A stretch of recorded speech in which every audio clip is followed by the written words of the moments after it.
Assalamualaikum warahmatullahi wabarakatuh. Kali ini dalam mata kuliah akuntansi syariah, kita akan membahas akad murabahah dan akad salam. Nah, terlebih dahulu kita harus memahami jual beli itu apa. Jual beli adalah memindahkan barang dengan ganti yang dapat dibenarkan sesuai syariah. Pertukaran dapat dilakukan antara uang dengan barang, barang dengan barang yang biasa kita kenal dengan barter, dan uang dengan uang. Pertukaran uang dengan barang atau jual beli yang biasa dilakukan, baik secara tunai atau pembelian tangguhan. Nah, sedangkan akad murabahah adalah transaksi penjualan barang dengan menyatakan harga perolehan dan keuntungan atau margin yang disepakati antara penjual dan pembeli. Yang membedakan murabahah dengan penjualan yang biasa kita kenal adalah penjual secara jelas memberitahu kepada pembeli berapa harga pokok barang tersebut dan berapa keuntungan yang diinginkannya. Kita masuk ke dalam karakteristik akad murabahah. Proses pengadaan barang murabahah atau aktiva murabahah harus dilakukan oleh penjual. Jika penjual hendak mewakilkan kepada nasabah atau wakalah untuk membeli barang dari pihak ketiga, akad jual beli murabahah harus dilakukan setelah barang menjadi milik penjual. Penjual dapat meminta uang muka pembelian kepada pembeli sebagai bukti keseriusannya ingin membeli barang tersebut. Uang muka menjadi bagian pelunasan piutang murabahah jika akad murabahah disepakati. Jika penjual mendapatkan diskon sebelum akad, maka diskon tersebut menjadi hak pembeli. Apabila diskon diberikan setelah akad, maka diskon yang akan didapat akan menjadi hak pembeli atau hak penjual sesuai dengan kesepakatan mereka di awal akad. Jika akad tidak mengatur, maka diskon tersebut menjadi hak penjual. Jika yang terkait dengan pembelian barang antara lain meliputi diskon dalam bentuk apapun dari pemasok atas pembelian barang, diskon biaya asuransi dari perusahaan asuransi dalam rangka pembelian barang, komisi dalam bentuk apapun yang diterima terkait dengan pembelian barang. Restrukturisasi piutang bisa dalam bentuk pertama memberikan potongan sisa tagihan sehingga jumlah angsurannya menjadi lebih kecil. Yang kedua melakukan penjadwalan ulang di mana jumlah tagihan yang tersisa tetap tidak boleh ditambah dan perpanjangan masa pembayaran disesuaikan dengan kesepakatan kedua belah pihak sehingga besarnya angsuran menjadi lebih kecil. 3. Mengkonversi akad murabahah dengan cara menjual objek murabahah kepada penjual sesuai dengan nilai pasar. Kemudian dari uang yang ada digunakan untuk melunasi sisa tagihan. Kelebihannya bila ada, digunakan sebagai uang muka akad ijarah atau bagian modal dari akad mudarah, mustarakah atau musyarakah. Sebaliknya, kekurangan tetap menjadi utang pembeli dengan cara pembayaran yang disepakati bersama. Sebaiknya penjualan tidak tunai atau tangguh dibuatkan kontrak atau perjanjian secara tertulis dan dihadiri saksi-saksi. Kontrak memuat antara lain besar utang pembelian, jangka waktu akad, besarnya asuransi setiap periode, jaminan, dan siapa yang berhak atas diskon pembelian barang setelah akad, dan lain sebagainya. Untuk menghindari risiko, penjual dapat meminta jaminan. Ada dua jenis murabahah, yaitu yang pertama murabahah dengan pesanan. Dalam murabahah jenis ini, penjual melakukan pembelian barang setelah ada pemesanan dari pembeli. Murabahah dengan pesanan dapat bersifat mengikat atau tidak mengikat pembeli untuk membeli barang yang dipesannya. Kalau bersifat mengikat, berarti pembeli harus membeli barang yang dipesannya dan tidak dapat membatalkan pesanannya. Yang kedua, murabahah tanpa pesanan. Murabahah jenis ini bersifat tidak mengikat dan pembeli dapat membatalkan akad pembelian. Nah, adapun skema murabahah, yaitu yang pertama ada murabahah dengan pesanan. Di situ dapat kita lihat penjual dan pembeli melakukan akad murabahah yang kemudian penjual melakukan pemesanan atau pembelian barang yang dibutuhkan oleh pembeli tadi kepada produsen atau supplier. Setelah itu, produsen atau supplier menyerahkan barang tersebut kepada penjual, yang mana kemudian penjual tersebut menyerahkan barang tersebut kepada pembeli dan melakukan pembayaran kepada penjual. Nah, sedangkan murabahah tanpa pesanan, penjual dan pembeli melakukan akad murabahah yang kemudian penjual menyerahkan barang tersebut kepada pembeli, kemudian pembeli melakukan pembayaran terhadap penjual. Nah, dasar syariah terkait murabahah ini ada Al-Quran dan As-Sunnah. Nah, silahkan dibaca. Nah, kita masuk ke dalam rukun jual beli murabaha. Yang pertama yaitu pelaku, terdiri dari pembeli dan penjual. Objek jual beli berupa barang yang diperjualbelikan. Yang ketiga yaitu ijab kabul atau serah terima. Ketentuan syariahnya. Pertama, pelaku. Ada penjual dan ada pembeli. Yang kedua yaitu cakap hukum, yaitu dia berakal dan dapat membedakan yang baik dan buruk. Yang ketiga yaitu akad anak kecil dianggap sah apabila seizin walinya. Yang kedua yaitu objek jual beli harus memenuhi barang yang dijual belinya harus dapat diambil manfaatnya. Yang kedua, kemudian barang yang dimiliki oleh penjual. Barang dapat diserahkan tanpa tergantung dengan kejadian tertentu di masa depan. Barang dapat diketahui kuantitasnya dengan jelas. Barang dapat diketahui kualitasnya dengan jelas. Harga barang tersebut jelas dan barang secara fisik ada di tangan penjual. Ijab kabul. Ijab kabul dapat dilakukan secara lisan ataupun tertulis. Ekspresi saling ridho atau rela antara penjual dan pembeli terhadap barang yang akan dijual dan harganya. Apabila salah satu dari mereka ada unsur terpaksa, maka atau ada unsur penipuan atau ada unsur ketidakpastian objek akad, maka jual beli menjadi tidak sah karena prinsip saling ridho atau rela tidak terpenuhi. Dalam hal ketidaksesuaian objek akad, pelaku boleh memilih untuk membatalkan akad atau melanjutkan.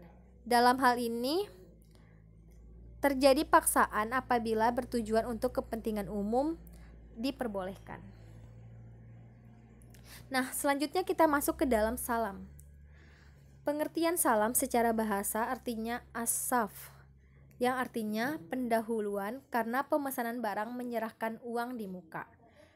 Pengertian salam menurut terminologi, menurut para fuqaha yang menamai al-mahawi barang-barang mendesak karena ia sejenis jual beli yang dilakukan mendesak walaupun barang yang diperjualbelikan tidak ada di tempat. Dilihat dari sisi pembeli, ia sangat membutuhkan barang tersebut di kemudian hari, sementara si penjual sangat membutuhkan uang tersebut. Nah, definisi akad salam. Salam adalah akad jual beli barang pesanan dengan pengiriman di kemudian hari oleh penjual dan pelunasan dilakukan oleh pembeli pada saat akad disepakati sesuai dengan syarat-syarat tertentu. Adapun karakteristik akad salam. Harga, spesifikasi, karakteristik, kualitas, kuantitas, dan waktu penyerahan aset yang dipesan sudah ditentukan dan disepakati ketika akad terjadi. Dalam akad salam, harga barang pesanan sudah disepakati tidak dapat berubah selama jangka waktu akad. Apabila barang yang dikirim tidak sesuai dengan ketentuan yang telah disepakati sebelumnya, maka pembeli boleh melakukan khiyar, yaitu memilih apakah transaksi ini dilanjutkan atau dibatalkan. Hikmah akad salam. Manfaat transaksi salam bagi pembeli adalah adanya jaminan memperoleh barang dalam jumlah dan kualitas tertentu pada saat ia membutuhkan dengan harga yang disepakati di awal. Sementara manfaat bagi penjual adalah diperolehnya dana untuk melakukan aktivitas produksi dan memenuhi sebagian kebutuhan hidupnya. Nah, jenis salam. Adapun jenis salam yaitu ada dua, yaitu yang pertama salam merupakan transaksi jual beli di mana barang yang diperjualbelikan belum ada ketika transaksi dilakukan. Pembeli melakukan pembayaran di muka, sedangkan penyerahan baru dilakukan di kemudian hari. Skema salam yang pertama yaitu penjual dan pembeli melakukan akad salam, kemudian pembeli membayar barang tersebut atau jasa tersebut kepada penjual, membayarkan barang tersebut kepada penjual, kemudian penjual menyerahkan barang tersebut kepada pembeli.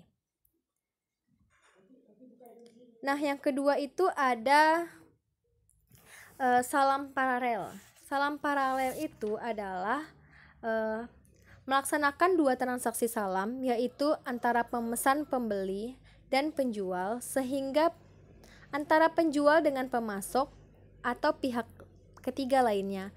Hal ini terjadi ketika penjual tidak memiliki barang pesanan dan memesan kepada pihak lain untuk menyediakan barang pesanan tersebut. Salam paralel diperbolehkan asalkan akad salam keduanya tidak tergantung pada akad pertama, yaitu akad antara penjual dan pemasok tidak tergantung pada akad pembeli dan penjual. Jika saling tergantung atau menjadi syarat, tidak diperbolehkan karena terjadinya taluh. Selain itu, akad antara penjual dan pemasok terpisah dari akad antara pembeli dan penjual. Beberapa ulama kontemporer melarang transaksi salam paralel, terutama jika perdagangan dan transaksi semacam itu dilakukan secara terus-menerus karena dapat menjurus kepada riba. Nah, dasar syariah tentang salam ada Al-Quran dan Al-Hadis. Silahkan dibaca. Rukun salam, yaitu pelaku, di mana yang itu ada pembeli dan penjual, kemudian ada objek akad, barang yang diserahkan, dan modal salam yang berbentuk harga. Kemudian ada ijab kabul.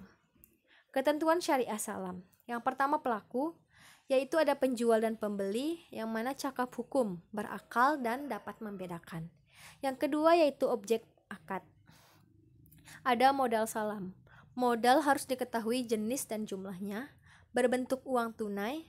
Para ulama berbeda pendapat masalah bolehnya pembayaran dalam bentuk aset perdagangan. Beberapa ulama menganggapnya boleh. Modal salam diserahkan ketika akad berlangsung, tidak boleh utang ataupun merupakan pelunasan utang. Hal ini untuk mencegah praktek riba dalam mekanisme salam. Barang salam, barang tersebut harus dapat dibedakan atau diidentifikasikan, mempunyai spesifikasi atau karakteristik yang jelas, sehingga seperti kualitas, jenis, ukuran, dan lain sebagainya, sehingga tidak ada gharar atau ketidakpastian. Barang tersebut harus dikuantifikasi atau ditakar atau ditimbang. Waktu penyerahan barang harus jelas, tidak harus tanggal tertentu, boleh juga dalam kurun waktu tertentu. Hal tersebut diperlukan untuk mencegah gharar dan ketidakpastian, sehingga harus ada waktu yang ditentukan. Barang tidak harus ada di tangan penjual, tetapi harus ada pada waktu yang ditentukan. Apabila barang yang dipesan tidak ada pada waktu yang ditentukan, akad menjadi fasakh atau rusak dan pembeli dapat memilih apakah menunggu sampai dengan barang yang dipesan tersedia atau membatalkan akad sehingga penjual harus mengembalikan dana yang telah diterimanya. Apabila barang yang dikirimnya cacat atau tidak sesuai dengan yang disepakati dalam akad, maka pembeli boleh melakukan khiyar atau memilih untuk menerima atau menolak. Kalau pilihannya menolak, maka si penjual memiliki utang yang dapat diselesaikan dengan pengembalian dana atau menyerahkan produk yang sesuai dengan akad. Apabila barang yang dikirim memiliki kualitas yang lebih baik, maka penjual tidak boleh meminta tambahan pembayaran dan hal ini dianggap sebagai pelayanan kepuasan pelanggan. Apabila barang yang dikirimnya memiliki kualitas lebih rendah, pembeli boleh memilih menolak atau menerima. Apabila pembeli menerima, maka pembeli tidak boleh meminta kembali sebagian uangnya atau diskon. Barang boleh dikirim sebelum jatuh tempo asal disetujui oleh kedua belah pihak dengan syarat kualitas dan jumlah barang yang sesuai dengan kesepakatan, tidak boleh menuntut penambahan harga. Penjualan kembali barang yang telah dipesan sebelum barang tersebut diterima tidak boleh secara syariah. Penggantian barang yang dipesan dengan barang lain, para ulama melarang penggantian barang yang dipesan dengan barang lain. Bila barang tersebut diganti dengan barang yang memiliki spesifikasi dan ukuran kualitas yang sama, meskipun sumbernya berbeda, para ulama membolehkannya. Apabila tempat penyerahan barang tidak disebutkan, akad tetap sah. Namun sebaiknya dijelaskan dalam akad. Apabila tidak disebutkan, maka harus dikirim ke tempat yang menjadi kebiasaan. Hal yang membatalkan kontrak, yaitu barang yang dipesan tidak ada pada waktu yang ditentukan, barang yang dikirim cacat atau tidak sesuai dengan yang disepakati dalam akad, barang yang dikirim kualitasnya lebih rendah dan pembeli membatalkan. Demikian materi hari ini. Semoga bermanfaat, kurang lebihnya saya mohon maaf. Demikian, sampai jumpa di pertemuan selanjutnya.